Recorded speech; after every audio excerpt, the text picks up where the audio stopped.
Hello, everybody, and welcome to another edition of the Bengal Tiger Podcast. I'm Matthew Brune, and joining me once again is Shea Dixon.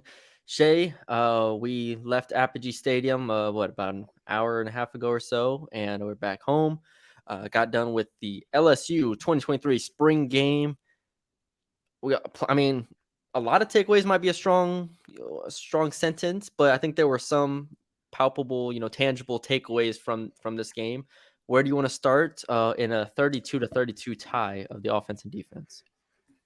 Yes, there were no winners, No just winners. just a Everybody tie. has to win.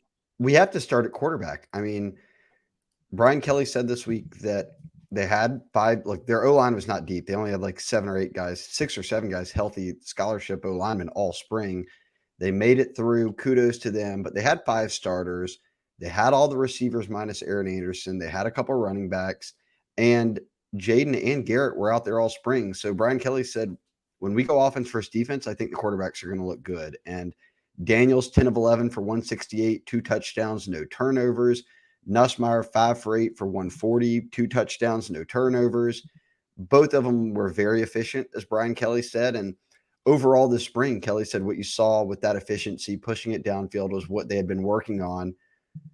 This is the best 1-2 punch at quarterback in the SEC. And it's a consensus feel from a lot of people that Jaden Daniels is the best quarterback coming into the SEC, returning for this season. It's also clear that Nussmeier is probably the best backup and could be starting at a lot of places. He decided not to enter the portal during the first window. The second portal window is just about done. He doesn't seem to be going anywhere. So this is a quarterback room for me, Matty B, that sets up very well for the long haul because you got a year of Jaden and Nuss, and then you have Nuss after that.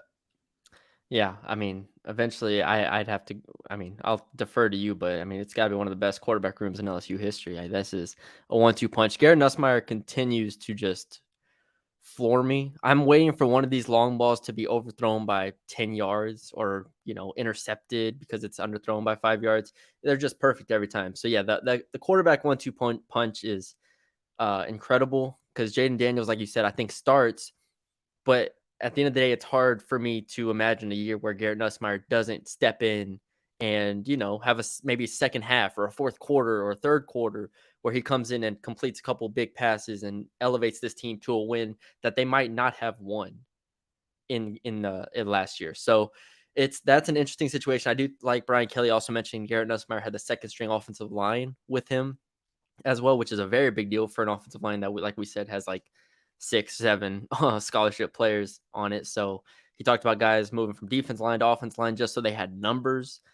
So even with that in mind, Garrett Nussmeier's performance, he took a couple sacks because of it, but at the end of the day, Garrett Nussmeier is a very, very, very talented quarterback there. So the 1-2 punch there. If we continue with offense, Kyron Lacy, is kind of the obvious follow up to that because he started off the scrimmage with a one-handed grab, then turns around and shakes off, I don't remember who it was, Greg Brooks and all the other guys, and gets in the end zone for a 70-yard touchdown. Kyron Lacy has cemented himself at worst as the number 3 receiver on this team. And we'd said this on the podcast before. I had heard it from, like I said, some coaches around the high school coaches convention on the LSU staff. We're talking about Kyron Lacy having a big spring. I asked Brian Kelly about it before the spring game, and he said he's a completely different player. The focus is there.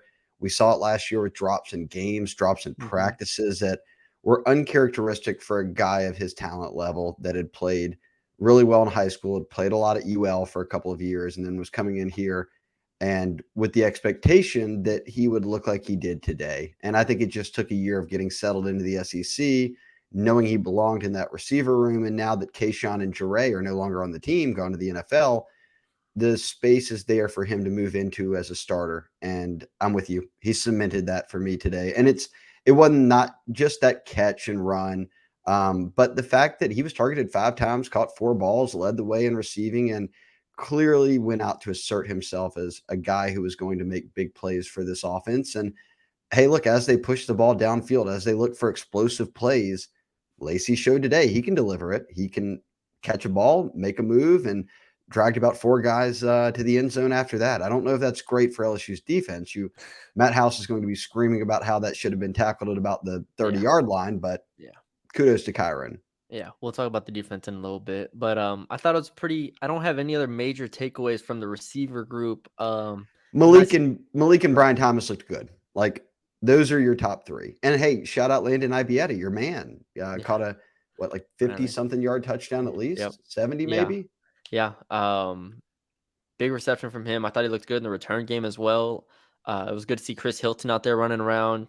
We'll get to some of the defense standouts in a bit and refer back to Hilton. But Kyle Parker, Jalen Brown got some run. Kyle Parker got some receptions. I don't think Jalen Brown caught a ball. But overall, receiver room, outside of Lacy and maybe Ibiet, I think it looks pretty much on par with what we expected there. It's a very, very good room, especially when you now include Lacy into the upper echelon. We'll see what Aaron Anderson looks like when he gets back as well. Yeah. And Aaron Anderson is, I mean, he's a guy who's 5'8 probably. So he looks a lot different than the other receivers, but he's got a speed and shiftiness element Yeah. to him that kind of fits that bill of being different. Why they really wanted to bring him back from Alabama after he left Louisiana as one of the best players in the state. Um, I'll say this about running backs. There wasn't much to take away because Noah Cain and Trey Holly were the only two running backs they had all spring on scholarship. I thought Noah Cain had some good blocks. Trey Holly obviously is just getting his feet wet as an early enrollee, but he got plenty of run this spring.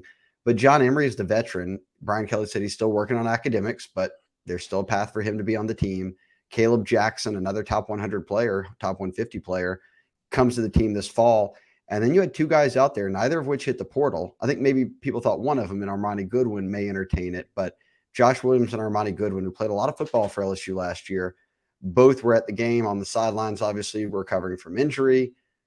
It looks to me, and he said that Goodwin's injury could last beyond fall camp, or at least he was the only one that was iffy for fall camp, is what Brian Kelly said earlier this spring. He But was. I thought he was the only one that wasn't going to be available at the beginning of summer camp. maybe Like that they was were. it until fall camp. So Yeah.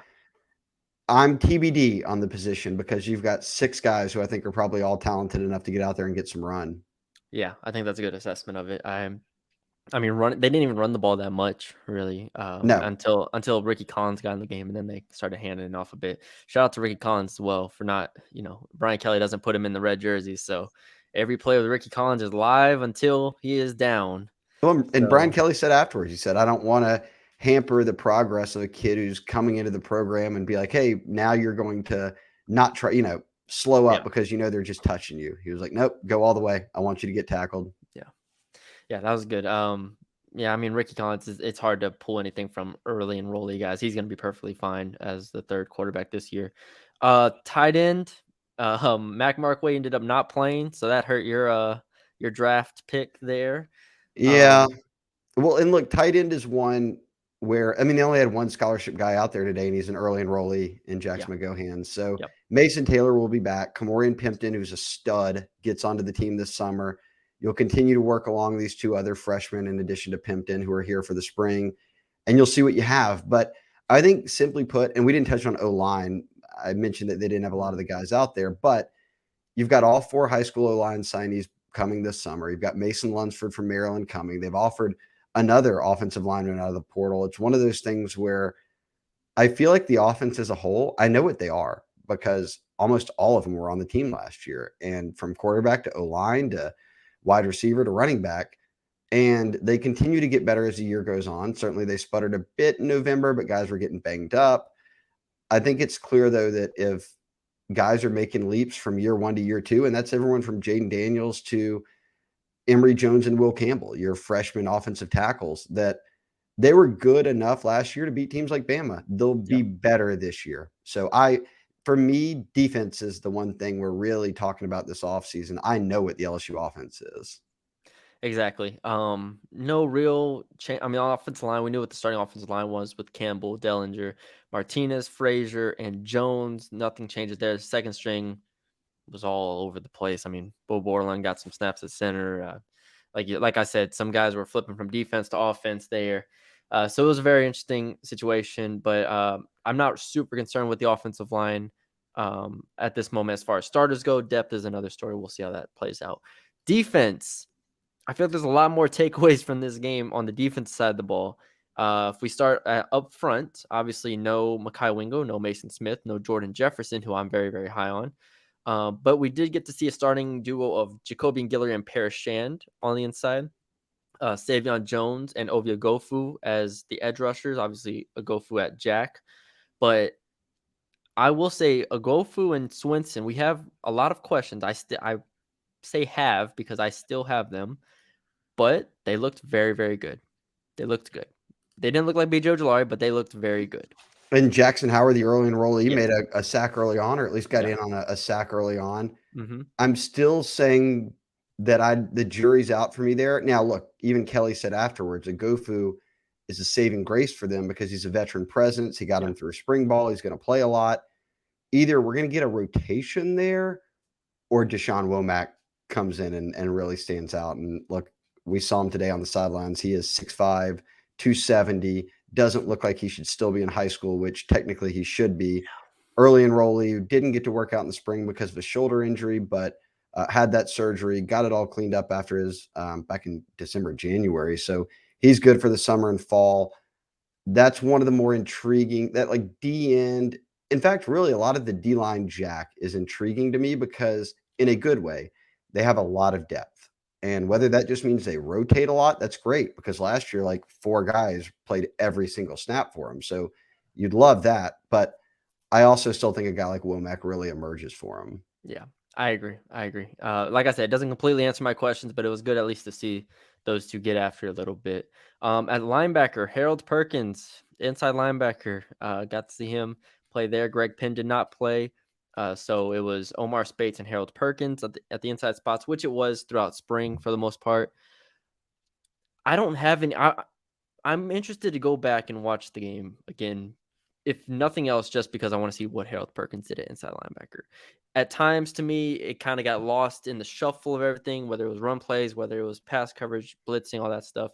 The only time it really stood out how good he is when he came up one of the gaps on a blitz and just lit up Noah Kane and was right there in the quarterback's face and was like, that's Harold Perkins. And that's why I've said all year, all off season, I should say, I want him in an attacking position.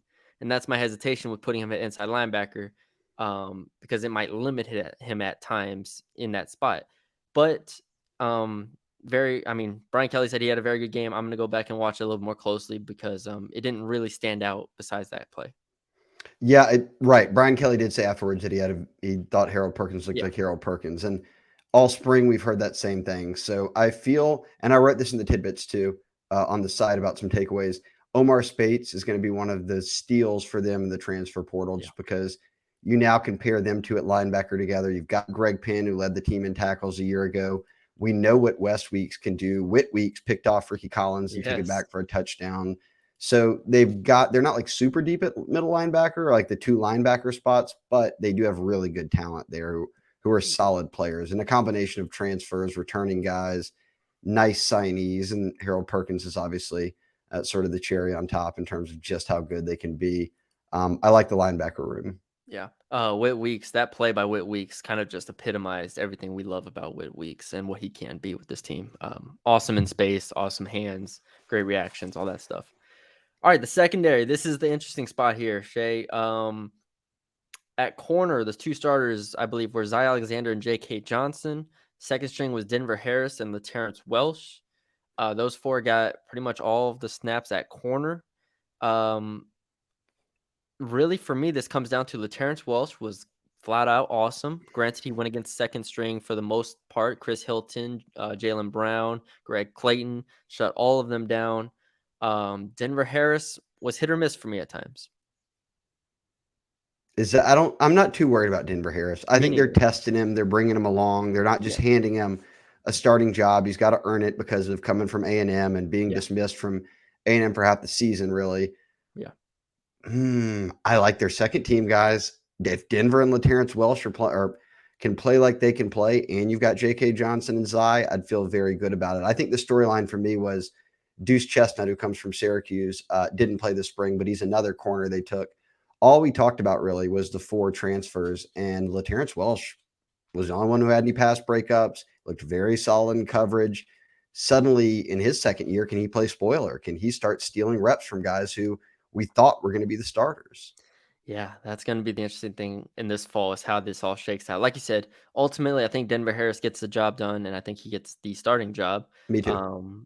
After that, I would probably put Zy Alexander in first place for the second job because watching J.K. Johnson, I like him. He did get attacked a little bit today, which isn't, it's not all his fault because there were some situations that were not favorable to him, like the Jaden Daniels underthrown ball that, Right. often gets called for pass interference. But regardless, we'll see how that plays out.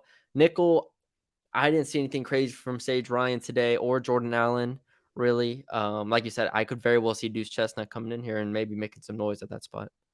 Yeah, I don't know. I still like Ryan too. I think Me he's got too. enough nickel experience to where they're going to want to play him. Yeah. I do like what Jordan Allen's done. So again, corner nickel were two spot corner nickel and safety, but I feel good about corner nickel being two spots they needed to get depth at and they have depth at. Safety, still jury's out for me. I know Greg Brooks got to play today, which is great. Major Yes. Burns, you hope to have back for the fall, obviously, and be ready to roll for the season, and they can be your starters again. Then you've got two starters back. But I just still don't know what they have after that. I'll tell you what, they played Javian Toviano a lot. Yes, They played him a lot of snaps today. He was getting his work in at safety, nickel, wherever they needed him. He was getting those snaps in. that was a So big commitment for them to get. He looks huge. physically ready to. He can play in the SEC early, whether that's at corner, nickel, or safety. But I did like what he did at safety on Saturday. Yeah. So yeah, a lot of freshmen we've talked about, early enrollee freshmen, nonetheless. We've talked about a lot on this. Last thing before we go, kicker position. Damian Ramos and Nathan Dybert. A lot of misses today. Obviously we don't have any answers. This isn't like one of those like, oh, just put in, the backup or something. Those are two competing for the starting job here. Um, are we're okay. Yeah, I well, there's unless they're grabbing some late portal edition, then yeah, these are the two guys. And Damian Ramos kicked for them all last year. Dybert was a rookie, true freshman, so they didn't throw him in there right away. But now Yeah, in his or second off season, I should say, both those guys will have multiple years under their belt. So it seems like they've opened the competition pretty wide for them. And both of them missed on their only attempt beyond 40. Ramos hit at the end from 30 something to tie the hmm game as time expired, and that was it. But yeah, I don't, we, as Brian Kelly even said it, it's way too early to even know which one's out front, let alone name a starter. So this is one that you keep working through all the way until September when you play Florida State and you make the decision then. yeah. Last thing I'll say, kick returner slash punt returner. It looks like Greg Clayton is still the punt returner at this moment. I would like to see Landon Ibieta at kick returner, personally, and go from there. They did Noah Kane at kick returner once. They did Ibieta and they did Clayton. I think they did someone else. I don't remember, but regardless, we'll see if they can find a punt returner that they like. That's on, whether it's Kyle Parker. Kyle Parker got the second Aaron round. Anderson, who was Aaron unavailable this Anderson. spring, could be Yeah. the answer. Is supposed to be the answer. Yes, he is supposed to be the answer. So hopefully Aaron Anderson comes through there. But yeah, that's it. There's the rundown. Less than 20 minutes of the LSU spring game. Hope y'all enjoyed it. If you're watching on YouTube, leave us 5-star rating and review or rating or no, that's on the audio side. Audio side, leave us 5-star rating and review. YouTube, leave us a like, comment, share, and subscribe, and send it to your friends. Either way, we greatly appreciate it. So for Shea Dixon, I'm Matthew Brune, and we will be back next week to talk to y'all again.